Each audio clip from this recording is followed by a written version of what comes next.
이 교재 제목이 지금 이제 책이 다 있나요? 아니면 없는 분도 계신가? 그러면 이제 해서 다음 주까지는 책을 갖춰놓도록 하겠습니다.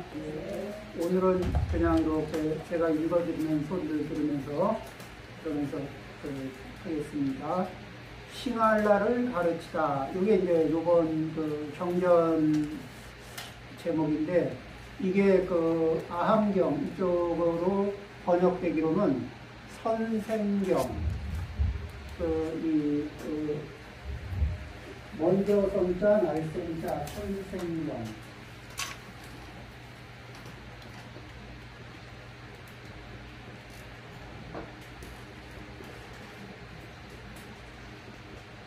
이렇게 선생경, 이렇게도 번역이 됐고요. 그 다음에 이제 또 육방예경. 그러니까 6방위로 예경한다. 그래서 이제 한번 한글로 쓸까요?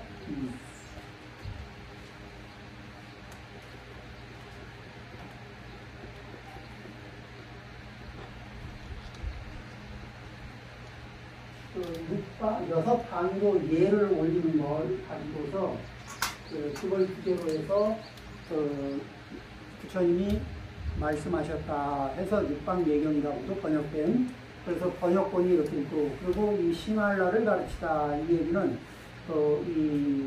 저쪽에 스리랑카, 태국, 미얀마 이런 쪽으로 가면은 그쪽에서 남전 그쪽에 빨리 대장경 있죠. 빨리 대장경에 있는 것을 그쪽에서 번역을 한 거예요. 그래서 같은 경전이 한문으로 왔다가 번역된 것은 선생경, 육방예경, 그리고 이 팔리본에서 팔리 대장경에서 번역한 거는 이 싱알라를 가르치다 이렇게 되어 있는 이런 이제 경전입니다. 그러면은 이 경전에서 이제 이 경전을 왜 선택을 하게 됐느냐? 그러면은 먼저 목차를 한번 볼까요? 목차가 8페이지, 9페이지 그 사이에 목차가 있습니다. 자, 목차를 제가 한번 읽어드리겠습니다. 조계 싱알라경, 싱알라를 가르치다, 가르치는 경전이다 이렇게 되어 있고요. 거기에 육방에 예배하는 싱알라, 그러니까 6방위를 향해서 예배를 하고 있는 싱알라라는 분이 있어요. 그분을 부처님이 이제 만났습니다. 그러면서 육방에 예를 하는데 어떤 의미로 하느냐 이렇게 물어보니까 의미는 잘 모르겠지만 부모님이 시키니까 합니다. 이런 이제 얘기거든요. 그러니까 성현의 법에는 그렇게 내용 없이 예를 올리는 법은 없다. 이제 이렇게 하고, 그러면은 이제 어떻게 하면은 제대로 예를 올리는 겁니까? 어떻게 해야 의미를 충분히 담아서 예를 올릴 수 있습니까? 하는 이제 질문이 들어가요. 그리고 거기에 대해서 부처님이 설하시는데, 이 경전이 중요한 이유는 뭐냐? 이 경전의 목차에서 보면은 4가지 악한 일, 재산을 잃는 6가지 문, 사귀어서는 안 되는 사람, 어떤 이가 진정한 친구인가, 성스러운 제자의 6방위, 자식의 부모에 대한 덕목, 부모의 자식에 대한 덕목, 제자의 스승에 대한 덕목, 스승의 제자에 대한 덕목, 남편의 아내에 대한 덕목, 아내의 남편에 대한 덕목, 양가 아들의 친구에 대한 덕목, 친구들의 양가 아들에 대한 덕목, 그러니까 또 고용자의 고용인에 대한 덕목, 고용인의 고용자에 대한 덕목, 신도 수행자에 대한 덕목, 수행자의 신도에 대한 덕목. 자, 이렇게 얘기하니까 어때요? 우리 생활하고 가까워요, 안 가까워요? 그러면서 이 부처님이 어떻게 하는 것이 올바른 제가 생활자의 생활인가, 이런 거를, 그러니까 이게 제가자로 살면서 다르게 사는 기준점이 뭔가, 요거를 물어볼 때 물론 그런 내용이 금강경에도 들어있고 법화경에도 들어있고 다 들어있겠지만은 거기에는 뭐냐면 그 부분 들어있는 거를 잘 봐야 찾을 수 있거든. 그런데 여기에는 일부러 찾지 않아도 이렇게 그런 내용을 완전히 이렇게 모아서 설하셨죠. 그러니까 이거는 우리 제가 생활을 하는 이 불자님들한테는 그 생활 지침서와 같은 그런 역할을 할 수가 있겠죠. 그래서 부처님은 어떤 기준점에서 관찰을 하고 어떤 기준점에서 생각하고 어떤 기준점으로 우리 생활을 조율하라고 했는가, 이 부분에 대해서 집중적으로 말씀하신 내용이라서 우리 불자님들 일반 생활에서도 도움이 되고 실행에도 도움이 되고 그리고 이 살아가면서 삶이 복덕이 공덕이 쌓일 수 있는 그런 기반을 마련하는 그런 기회를 갖기 위해서 이 경전을 선택했습니다. 자, 그러면은 싱할라를 가르치다 이 경전에서 첫 번째 이 앞에 이제 경전을 먼저 제가 앞에 좀 읽어보겠습니다. 27페이지가 되겠습니다.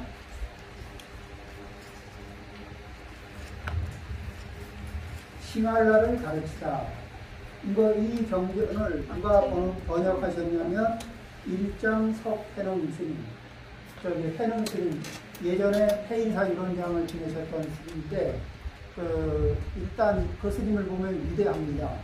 키가 아주 크시고, 그 다음에 굉장히 잘생기셨어요. 인자하시고. 울산에 계십니다. 네? 네. 계신 분 많죠? 네. 자, 정성을 들여서 이렇게 좋은 책을 내주셨습니다. 책을 번역도 많이 하고, 덕봉량을 참 많이 하는 훌륭한 스님입니다. 자, 그러면은, 경전을 읽어보겠습니다. 이와 같이 나는 들었다. 어느 때 세존께서는 라자그리하 왕사성이라고 하는 곳입니다. 선생님 페이지가 틀리는 것 같아요. 예? 11페이지. 11페이지. 아, 책이 두 가지로 나왔습니다. 그러니까 책이 좀 큰 게 있고 작은 게 있는데 이 앞에 5개, 3기의 뭐 이런 식으로 해서 뭐를 좀 더 넣었으면 페이지가 뒤로 27페이지로 가고 그런 것이 없으면은 11페이지요? 예. 그러니까 제가 제 책으로 27페이지입니다. 그러면 27페이지 다른 책은 조금 앞에서 찾으셔야 됩니다.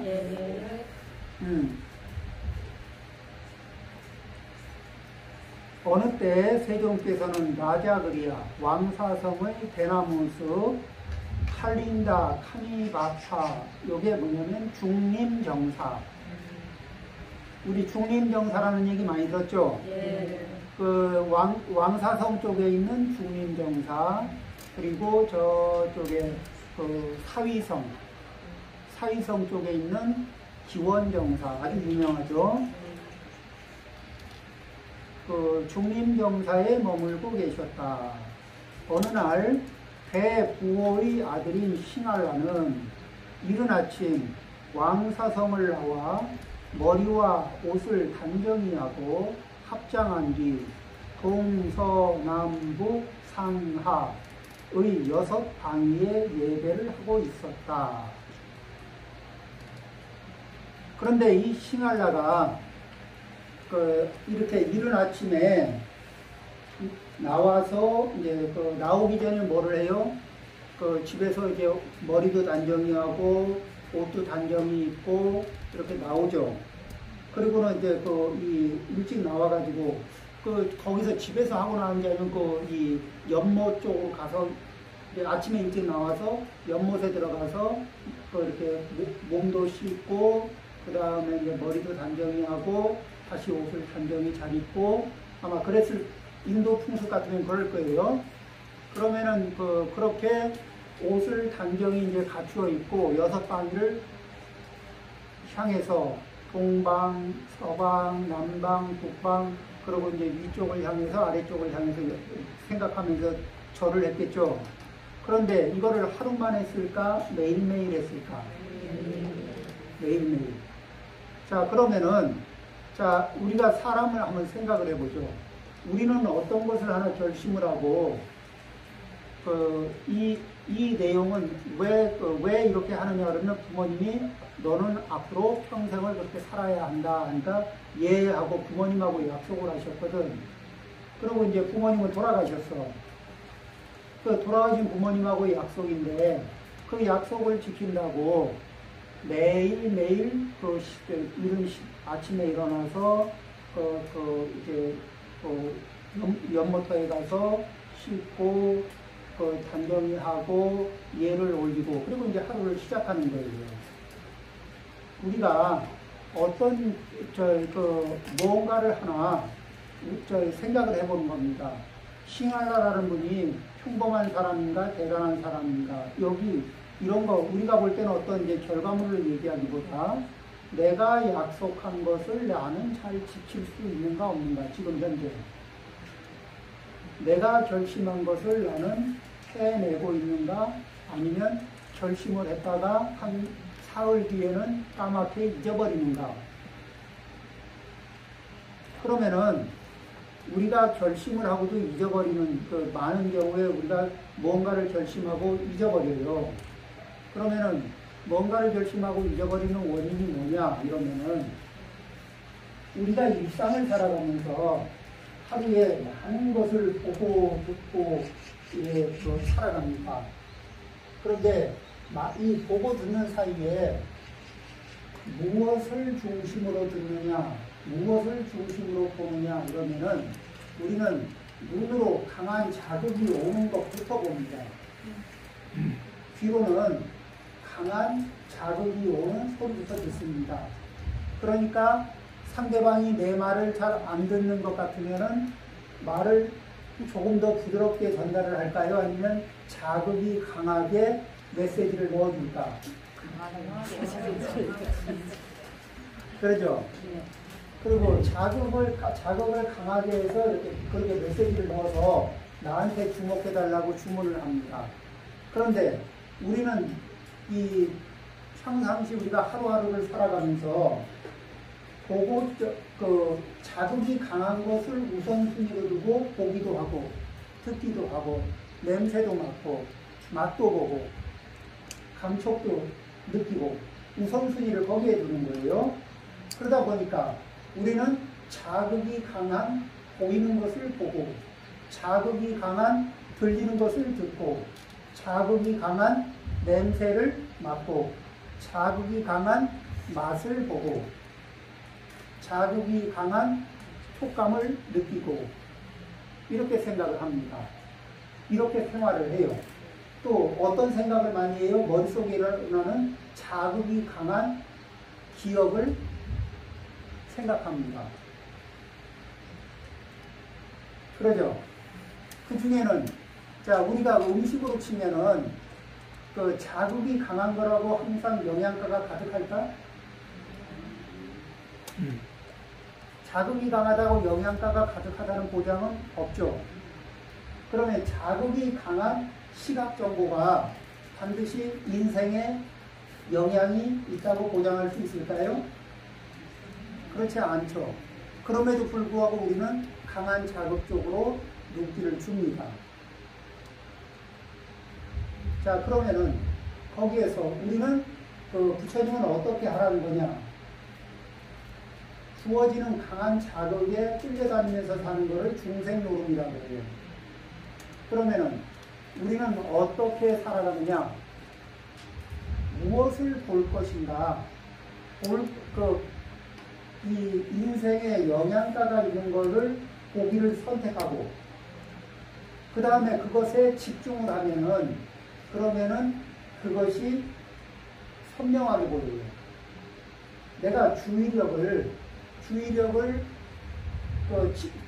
넣어서 집중력을 높여서 그 대상을 바라보면 그 대상이 선명해집니다. 어떻게? 카메라 렌즈로다가 좋은 카메라로 포커스를 정확하게 잡으면은 그 주변 포커스 잡은 그 대상은 선명하게 포착하고 나머지는 흐릿하게 잡아줘요.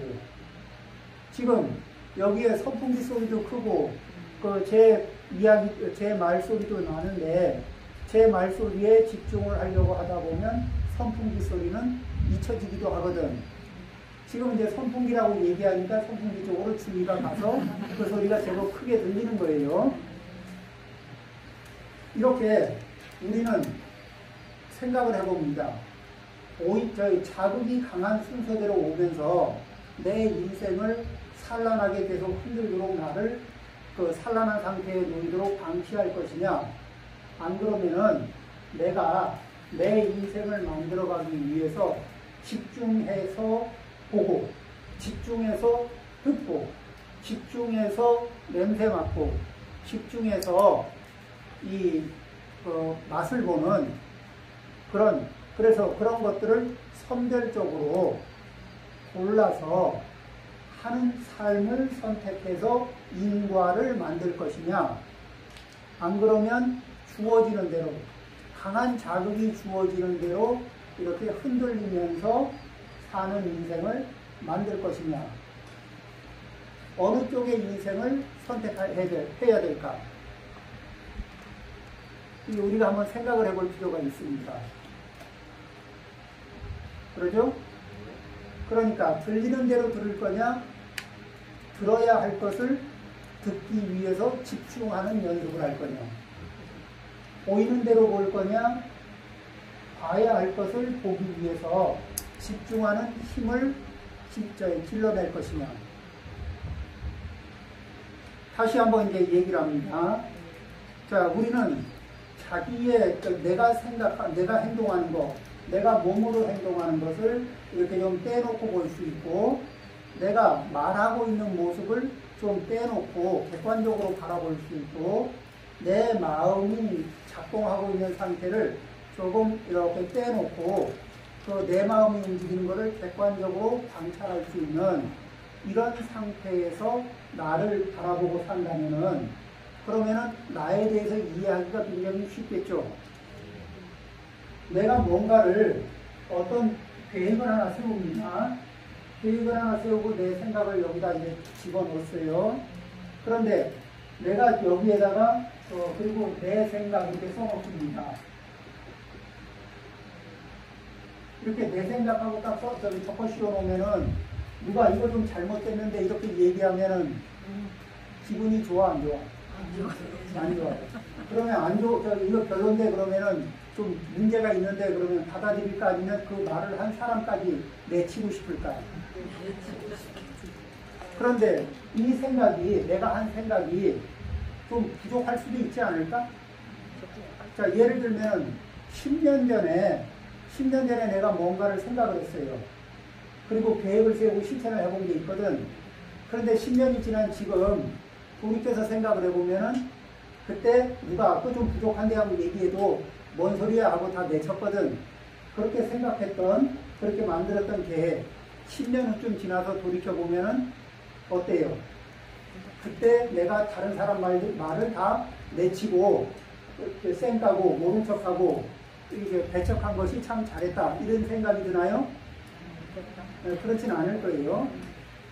자, 그런데 그러면 이제 여기에서 그냥 뭐라고 하냐면은 내가 만든 계획을 그냥 계획이래요.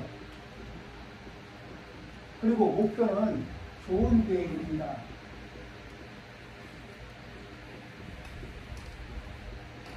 그래서 내가 세운 계획을 내 마음자리에서 한 칸 이렇게 떼놓고 봅니다.